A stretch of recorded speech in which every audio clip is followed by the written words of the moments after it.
muita satisfação que eu compareço, atendendo ao convite da Comissão de Constituição e Justiça, para aqui falar um pouco daquilo que eu tenho vivido nestes últimos 18 meses, que é o Conselho Nacional de Justiça na parte da Corregedoria Nacional.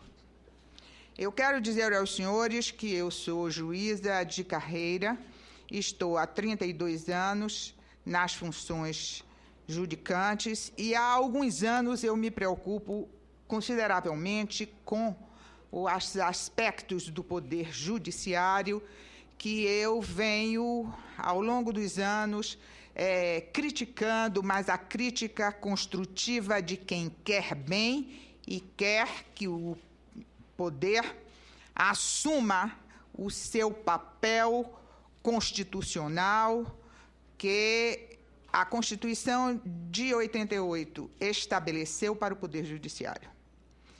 E esta minha crítica é no sentido de que, lamentavelmente, o Poder Judiciário brasileiro tem sérias dificuldades de assumir o papel constitucional desenhado pelo legislador de 88.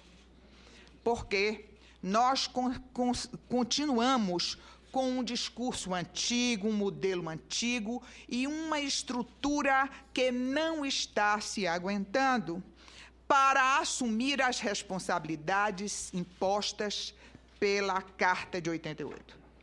E com este espírito eu cheguei ao Conselho Nacional de Justiça e eu quero dizer que, embora muitas das atividades do Poder Judiciário se assuma por uma questão de antiguidade, eu escolhi ser corregedora. Eu queria muito ser corregedora.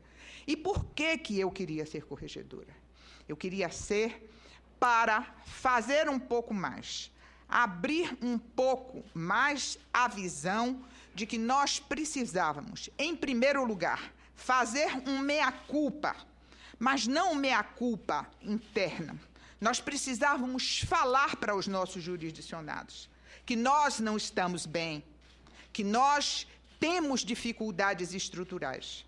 E, por isso mesmo, nós estamos no Conselho Nacional de Justiça para que o Poder Judiciário possa desabrochar e atender às suas funções. Porque, sem dúvida alguma, a emenda 45 foi de uma felicidade ímpar, na medida em que criou o Conselho Nacional de Justiça para fazer o quê no Poder Judiciário? Não interferir no Poder Judiciário, mas para dinamizar e estruturar administrativamente o Poder Judiciário, que estava com gravíssimos problemas de gestão administrativa. E, ao passo que estabeleceu exatamente a função do Conselho de uniformizar as práticas administrativas, estruturar a parte administrativa e, sobretudo, criar o chamado planejamento estratégico para o Poder Judiciário, a emenda 45 também criou a Escola de Formação de Magistrados, porque, desta maneira, a concepção é de que o Poder Judiciário estabelecido no seu statu quo, bem administrado, e os novos magistrados que chegavam, bem formados, nós nos encontraríamos um dia para fazermos do Poder Judiciário aquilo idealizado pelo legislador de 88, que é o Poder Judiciário completo, responsável, incumbido de fazer a justiça justa e não apenas a justiça legal. Não ser a boca do legislador, mas ser aquilo que há necessidade de se resolver em relação às políticas públicas, em relação às justiças justas para o povo brasileiro. Sabia que ia encontrar grandes dificuldades, mas eu entendia que a função precípua da corregedoria, como está, inclusive, na Constituição, não é apenas a questão disciplinar, é a questão da execução das políticas traçadas pelo Conselho Nacional de Justiça. O Conselho Nacional de Justiça traça, através do seu plenário, do seu presidente, das suas comissões, a política e o planejamento estratégico a ser seguido pela magistratura, de maneira uniforme. E a Corregedoria, ela fiscaliza a realização deste trabalho de execução dessas políticas traçadas pelo CNJ. Daí porque os inúmeros projetos que a Corregedoria estabeleceu ainda sob a administração do meu antecessor, o ministro Gilson Dipp, que deu um dinamismo extraordinário à Corregedoria Nacional, e que eu dei seguimento a todos os projetos, acrescentando alguns outros que estão ligados exatamente a esta atividade de gestão, de administração. Mas a Corregedoria não é só isso. A Corregedoria é também o órgão onde há o início de toda a atividade disciplinar. Quero esclarecer que não é a Corregedoria que julga os magistrados. A Corregedoria inicia este procedimento a partir do recebimento de reclamações, de providências e de representações. E a partir desta atividade investigativa é que a Corregedoria apresenta ao plenário a possibilidade da abertura de uma sindicância para, posteriormente, ser aberto um processo administrativo. Observem os senhores que o caminho é longo e não há a mínima preocupação de dizer que a Corregedoria ou o Conselho Nacional de Justiça é um tribunal que é um tribunal de exceção, porque não existe ampla defesa. Não, absolutamente. A Corregedoria investiga, e investiga, inclusive, sigilosamente, sem que haja a manifestação de qualquer das partes, porque, inclusive, as partes ignoram o que está se passando no âmbito da Corregedoria, e se houver pertinência para aquela representação ou para aquela denúncia, aquilo se transforma em sindicância e, a partir daí, é que nós comentamos porque passa a haver o contraditório com a intimação daquele que está sendo sindicado. E somente ao final, levando-se o resultado da sindicância para o plenário, é que o plenário vai abrir o processo administrativo. Esta é a tônica da Corregedoria Nacional, onde as atividades disciplinares têm um papel importante, sim, principalmente num momento em que, no Brasil, nós estamos com um poder judiciário, como toda a sociedade brasileira, com um esgarçamento ético bastante acentuado. Daí porque o entendimento que temos é que a Corregedoria Nacional, ela é uma corregedoria pequena. Hoje eu conto na Corregedoria, me incluindo, inclusive, com 53 pessoas. É um número bastante limitado, porque nós temos a consciência de que o grande papel de disciplina é feito pelas corregedorias locais. Só que as corregedorias locais estão absolutamente despreparadas para atender à demanda necessária e também pela cultura que se estabeleceu, com ranços, inclusive, de uma civilização bonapartista, de que nós temos de nos proteger. Então, esta cultura das corregedorias locais, dificulta grandemente a atividade disciplinar. Daí porque o papel da Corregedoria Nacional é bastante significativo, porque a Corregedoria Local sabe que, se não houver a interferência e a funcionalidade necessária para o seu mistério, ele estará com a Corregedoria Nacional, a quem ele terá de prestar contas. Tenho de dar diversos depoimentos aos senhores dizendo o seguinte: muitas e muitas vezes chega à Corregedoria Nacional uma representação ou uma denúncia e eu imediatamente digo à pessoa que procura a Corregedoria Nacional: eu irei funcionar juntamente com a Corregedoria Local. E, às vezes, basta um simples telefonema ao corregedor do Estado para eu solucionar a questão. Outras vezes, por informações que temos, não adianta sequer o telefonema ou o ofício, porque sabemos que não haverá resultado naquela interferência. E é neste momento que a Corregedoria Nacional tem a possibilidade de instaurar a sindicância, de instaurar a investigação.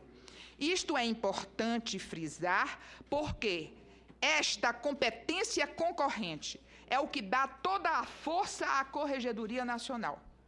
Na medida em que a Corregedoria Nacional se transformasse em um órgão de recursal, apenas admitindo a revisão daquilo feito pelas corregedorias locais, nós estaríamos irremediavelmente perdidos nesta grande tarefa que é da reconstrução do poder judiciário.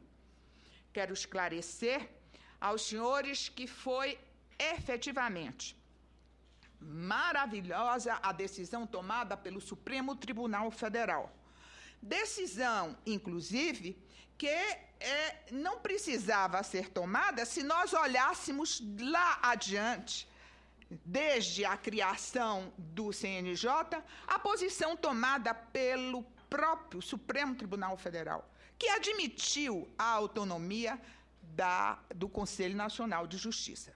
Mas, ao curso destes 6, 7 anos de existência, foi sendo criado uma tese da subsidiariedade, da competência subsidiária, e isto ficou muito arraigado no espírito de diversos segmentos da magistratura nacional. Portanto, esta decisão veio tirar aquela nuvem que pairava sobre a competência das corregedorias, da Corregedoria Nacional. Mas então eu pergunto, será que há necessidade de uma PEC? Se o Supremo Tribunal Federal já reconhece a competência concorrente? E eu respondo que sim, na medida em que se trata de uma decisão em liminar, se trata de uma decisão por uma maioria bastante reduzida, e mais ainda, na medida em que esta competência pode ser questionada em um instrumento que é da iniciativa do próprio Supremo Tribunal Federal, que é a Lei Orgânica da Magistratura. Então, neste momento, é necessário que o Senado Nacional, o legislador brasileiro, com a consciência que tem do que pensa a sociedade brasileira, que foi efetivamente maravilhosa a participação popular na manutenção do Conselho Nacional de Justiça. O povo brasileiro parece que se apropriou do Conselho Nacional de Justiça como se fosse uma propriedade privada e marchou para as redes sociais, para a imprensa, para os Facebooks da vida, mostrando o que é que estava pensando sobre o Conselho Nacional de Justiça. E este órgãozinho, criado em 2004, passou a ser questionado pelo porteiro do prédio, pelo faxineiro de um edifício, até o bidoutor, aquele que foi para os jornais escrevendo artigos e questionando diversos aspectos jurídicos do Conselho Nacional de Justiça. Foi uma das coisas mais lindas que eu, como cidadã brasileira, presenciei. E tive a felicidade de ter um apoio extraordinário do Senado Nacional, da imprensa brasileira e do povo brasileiro, da magistratura brasileira, por que não dizer, porque diversos magistrados começaram a correr para, através de e-mails, de cartas e cartões, manifestando a sua posição em relação à independência do Conselho Nacional de Justiça. Daí porque, neste momento, eu acho que é de toda pertinência, sim, o exame desta PEC, e ainda mais, estabelecendo algo que é fundamental, quando foi colocado em dispositivos diversos a competência concorrente do Conselho Nacional de Justiça para fazer o exame dos processos disciplinares contra os magistrados de primeiro grau. E em um parágrafo estabelecendo a competência primária e concorrente também dos magistrados de segundo grau. E é exatamente aí que está a grande dificuldade, porque o próprio tribunal julgar os seus é de uma dificuldade sem limites. Isto, ao longo dos anos, ao longo dos tempos e das carreiras todas que temos verificado a existência dessa autodisciplina, a dificuldade que temos de punir os nossos iguais, principalmente quando esses nossos iguais são pessoas que convivem conosco durante 10, 20, 15 anos. Eu digo sempre, a dificuldade que tive quando tive de examinar 2 processos disciplinares de colegas meus do Superior Tribunal de Justiça. Magistrados que estavam comigo há muitos anos, que eu conheci a mulher, que eu fui a todos os batizados e casamentos da família, que conviviam na minha casa e que me chamavam de tia, os filhos todos me chamando de tia, e de repente eu viro o julgador destes colegas. Não é sequer justo para com qualquer magistrado ser o juiz do seu colega, do seu amigo e daquele colega com quem se tem uma convivência tão longa e tão íntima. Daí porque, estabelecendo, e como fez a emenda 51, onde está explicitado em um artigo a competência do CNJ para julgar os juízes de primeiro grau, e em um parágrafo a competência para julgar os magistrados de segundo grau, porque estes são os mais deletérios quando se enveredam para o mal, porque tem a influência direta dos juízes de primeiro grau. E isso precisa realmente ser combatido. Mas esse combate precisa, primeiro, nós aceitarmos que isto existe dentro do judiciário brasileiro. Aceitarmos e conversarmos com transparência, sem segredos e sem mistério, com o próprio jurisdicionado. Todo mundo sabe de tudo, e por que não vamos falar daqueles males que nos... Daí porque eu entendo que estamos, sim, num momento rico, porque estamos tratando de uma PEC que é de pertinência absoluta.